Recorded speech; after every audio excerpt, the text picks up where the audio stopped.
Պարոն Այվազյան, գանք մեր ընդհանուր արտաքին հարաբերություններին, դուք այսօր շատ հետաքրքիր վերլուծություն եք ներկայացրել եւ ընդհանրապես պարբերաբար այնպես վերլուծական շարք եք ներկայացնում, որոնք մեզ հնարավորություն են տալիս դատել մեր արտաքին հարաբերությունների մասին եւ արտաքին ռիսկերի մասին դատողություններ անել այսօրվա վերլուծությունը վերաբերում էր Հայաստանի խաչմերուկին եւ վերլուծելով այսպես ամբողջ պատկերը դուք հետաքրքիր ձևակերպում եք անում, այստեղ ասում եք, որ խնդիրը հակադրությունը խաղաղության եւ պատերազմի մեջ չէ, հակադրությունը պատրանքի եւ պատասխանատվության մեջ է։ Պատրանքը համոզվածությունն է, որ տնտեսական ինտեգրացիան ինքնին կլուծի անվտանգային խնդիրները, պատասխանատվությունը դա գիտակցումն է, որ նախանրաժեշտ է ամրապնդել ինստիտուտները, վերակառուցել պաշտպանական կարողությունները եւ ձևակերպել հստակ ազգային օրակարգ եւ միայն հետո աշխարհագրական դիրքը վերածել իրական առավելության։ Հիմա այս պատկերը մնալով, հա, որոնք են ռիսկերը, որոնք որ Հայաստանի առջև ծառացել են եւ ինչպես են հաղթահարելու այդ ռիսկերը, այսպես ընդհանուր արտաքին քաղաքականության ներկապնակի, հա, այդ շրջանակներում եմ ուզում հարցը քննարկենք։ Բարև ձեզ եւ շնորհակալություն եւ ողջունում եմ հարգարժան գործընկերներին։ Ընդհանրապես միջազգային հարաբերությունների մեկ տեսություն գոյություն չունի։ Ոնց որ քաղաքական տեսություն գոյություն ունի, միջազգային հարաբերությունների տեսություն գոյություն չունի։ Եվ եթե ամփոփենք, միջազգային հարաբերությունները դա վերապրելու արվեստ է։ Հիմա մեզ իմ կարծիքը ես արդեն հայտնել եմ մեր այսօրվա վարվող արտաքին քաղաքականության վերաբերյալ մեր հայրենակիցներին կարող է թվալ, որ մենք ունենք շատ ակտիվ, դինամիկ արտաքին քաղաքականություն, բազմաթիվ այցեր, հանդիպումներ, արարողություններ, փաստաթղթեր են ստորագրվում, բայց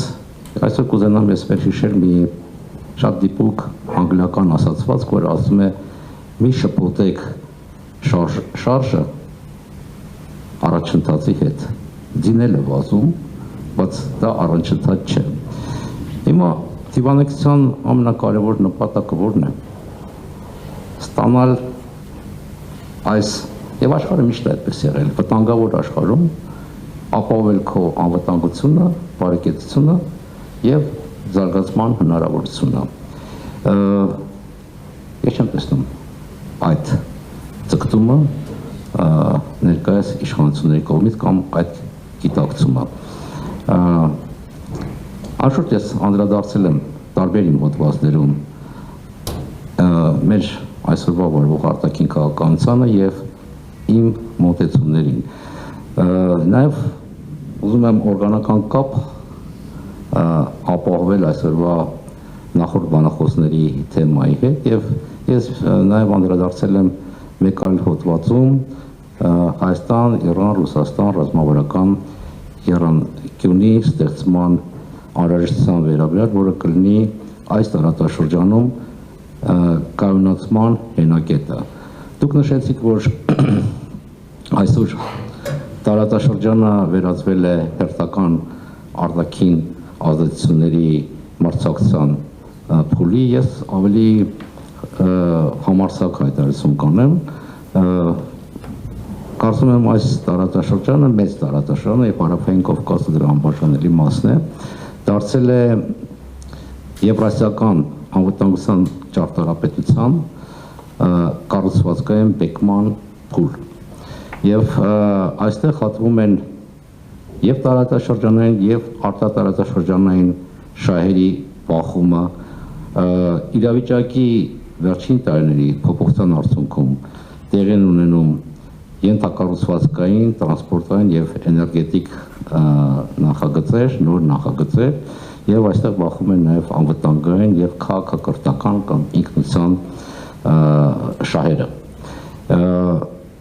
Այս աշխարհում միայնակ շատ դժվար է պաշտպանել քեզ եւ ապահովել քո շահերի առաջխաղացումը։ Իրանին անդրադառնալով տեսեք իրանագետներ այստեղ կան, գուցե մի քիչ համարձակ իմ կողմից, բայց մի քիչ պատմությունը գիտեմ եւ որպես նախկին արվլագետ ինձ այդ համարձակությունը թույլ կտամ։ Ընդհանրապես մերձավոր արևելքում մեծ իմաստով հավասարակշռությունը պահպանվում էր Իրան-Իրաք մրցակցության եւ փոխհարաբերությունների մակարդակով։ 2003 թվականից հետո, երբ որ տեղի ունեցավ Իրաքյան երկրորդ պատերազմը եւ տեղի ունեցավ Միացյալ Նահանգների ներխուժումը Իրաք, ռեժիմի փոփոխությամբ, ամենամեծ շահառուն Իրանն էր։ Եվ նա ամրացրեց իր տարածաշրջանային դիրքերը այդ պատերազմի արդյունքում։ Իր տարածաշրջանային ազդեցությունը այնքան տարածվեց, որ մասնագետները խոսում էին շիական կիսալուսնի գոտու ստեղծման վերաբերյալ։ Ընդամենը 20 տարի հետո այդ բուֆերային գոտիները անհետացել են, իսկ Իրանը այսօր գտնվում է անմիջական սպառնալիքների միջավայրում։ Ինչու դա տեղի ունեցավ, տարբեր պատճառներով, ես մի հոդվածում անդրադարձել եմ, որը կոչվում էր կայսրությունների մեծամտությունը, անդրադարձել եմ թույլ տված սխալների։ Տեսեք, ավանդական քաղաքականությունը, որը վերջին տասնամյակների ընթացքում ապահովում էր գործընթացների կառավարությունը, բալանսավորման եւ արտաքին հեգեմոնիայի կանխարգելման ուղղությամբ այսօր արդեն քայքայված է։ Իրանը, ինչպես եւ Ռուսաստանը, կորցրել են բարեկամ պետությունների այդ գոտու հնարավորությունը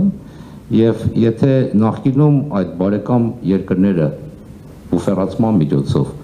ապահովում են սպառնալիքների հեռավորությունը իրենց տարածքներից, ապա այսօր իրավիճակի փոփոխության արդյունքում սպառնալիքները ոչ թե ծայրամասում են մարտահրավերները, այլ անմիջական հարևանությամբ են եւ սա աշխարհական իմաստով որակապես տարբեր իրավիճակ է։ Երկրորդը ես անդրադարձել եմ հոդվածում,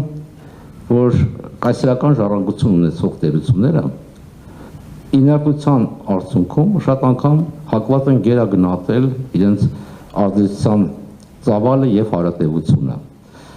Նրանց թվում է, որ պատմական եւ քաղաքակրթական դերը, մշակութային ձգողականությունը եւ ռազմական ներուժը ապահովում են ռազմավարական կայունությունը։ Այս մեծամտությունը, երբ զուգակցվում է տակտիկական սխալների հետ, եւ շատ անգամ տակտիկան ստրատեգիայի հետ են շփոթում, նույնիսկ մեծ տերությունները, վերում է ռազմավարական խոցելությանը։ Եվ այստեղ կոնկրետ օրինակ բերեմ, իրավիճակը տարածաշրջանում անշուշտ փոխվեց 20 թվականի պատերազմից հետո, ամենադառը հետևանքները զգացինք մենք մեր վրա, բայց Իրանի եւ Ռուսաստանի կեցվածքը, որը որոշ չափով պայմանավորված էր այս կայսերական մեծամտությամբ եւ տակտիկական սխալներով, նույնպես իրենց անվտանգային միջավայրը ոչ թե ավելի լավացավ, այլ բավական խորացավ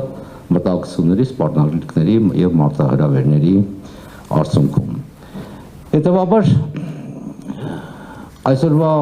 իրավիճակը դա ոչ միայն Հայաստանի խնդիրն է, մենք բարեկամական, պատմական, մշակութային լուրջ կապեր ունենք, բայց արտաքին քաղաքականությունը նաեւ շահերի մասին է։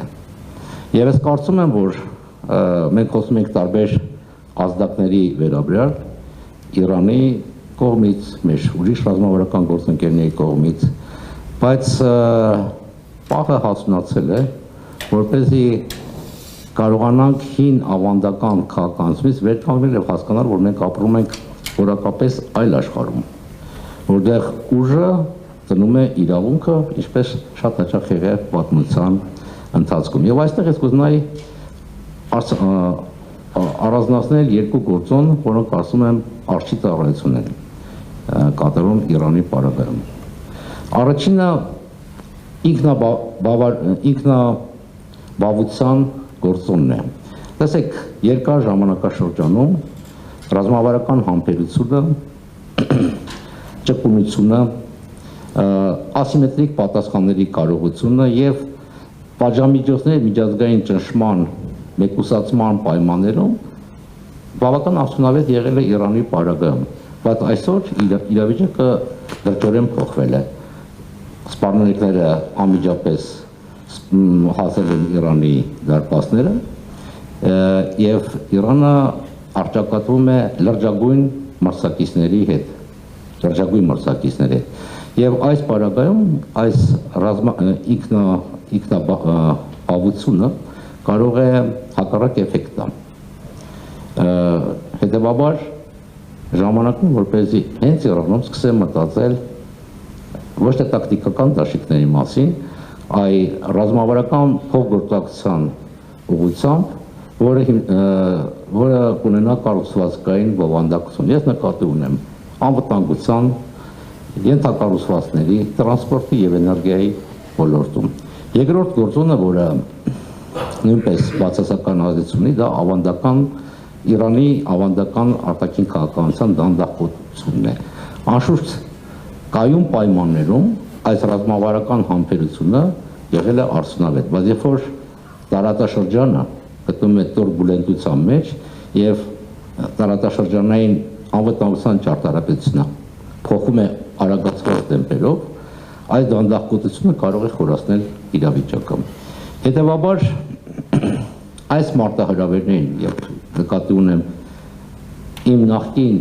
գործունեության ընթացքում ես արդեն ունեցել եմ խոսել եւ Իրանի եւ Ռուսաստանի գործընկերների հետ։ Եթե կա մարտահրավերների համատեղ ընկալում եւ հնարավորությունների շահերի համադրում, հարկավոր է ստեղծել պաշտպանական դաշինք, որը կարող է չեզոքացնել ներկայիս մարտահրավերները։ Այսօր աշխարհը շատ մարտահրավերներ է ներկայացնում բոլոր երկրներին, ինչպես է պատմության ընթացքում, եւ ամենակարևորը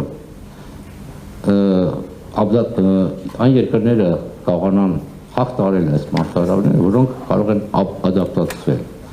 Մեծ տերությունները, մեծ կարեկցությունները չեն քայքայվել, անկում չեն ապրել, պարզապես պատերազմների հետևանքով։ Դրանք քայքայվել են, անկում են ապրել, երբ որ նրանք չեն կարողացել համարժեք կերպով արձագանքել եւ դիտակցել մարտահրավերներին եւ որդեգրել համապատասխան կեցվածք։ Նրանք պետք է գիտակցեն, որ պետք է բերաաժմիականացնել միջազգային միջավայրի կառուցվածքային փոփոխման հարմարվելու իրենց կարողությունը։ Այստեղ ես տեսնում եմ ելքը եւ Իրանի, եւ Հայաստանի, եւ Ռուսաստանի համար։ Շնորհակալություն պարոն Այվազյան, բավականին մանրամասն վերլուծության համար եւ այսպես Իրանից անմիջապես անցում անենք Հայաստանին, ես խոսելով Հայաստանի արտաքին քաղաքականության մասին։ Հիմա ուր է տանում մեր արտաքին քաղաքականությունը։ Տեսեք, մի կողմից ազգային ժողովը օրենք ընդունեց Եվրոպական միությանը անդամակցելու գործընթաց սկսելու վերաբերյալ։ Մյուս կողմից այս իշխանությունները հայտարարում են, որ Ռուսաստանի հետ հարաբերությունները այսպես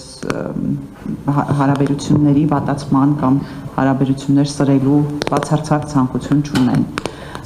Մյուս կողմից Իրանի պարագայում պարզապես լռություն են պահում։ Չորրորդ կողմից Ամերիկայի Միացյալ Նահանգներին բերում դարձնում են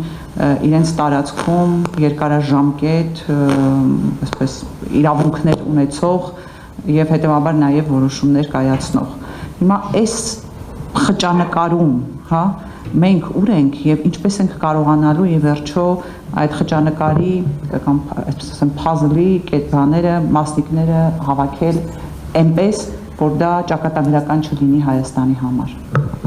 Այն ինչ-որ շնորհակալություն, այն ինչ-որ դուք նկարագրեցիք փաստացի օրինակներով, Պաշտպանական Երևանը անվանում է բալանսավորման եւ եթե ճիշտ եմ հիշում, բալանսավորող արտաքին քաղաքականություն։ որի հիմքում դրված է այն գաղափարը, որ Հայաստանը պետք է կախված լինի բազմաթիվ արտաքին կենտրոնից։ Ես վերջերս անդրադարձել եմ այդ հարցին եւ այն որ դուք նկարագրեցիք, դրա արդյունքում մեր փոքր տարածքը դառնում է ոչ մեկին չես մերժում, ոչ մեկին չես հակադրվում, մոռանում ես քո ազգային շահերի մասին եւ մեր փոքր երկիրը դառնում է հակադիր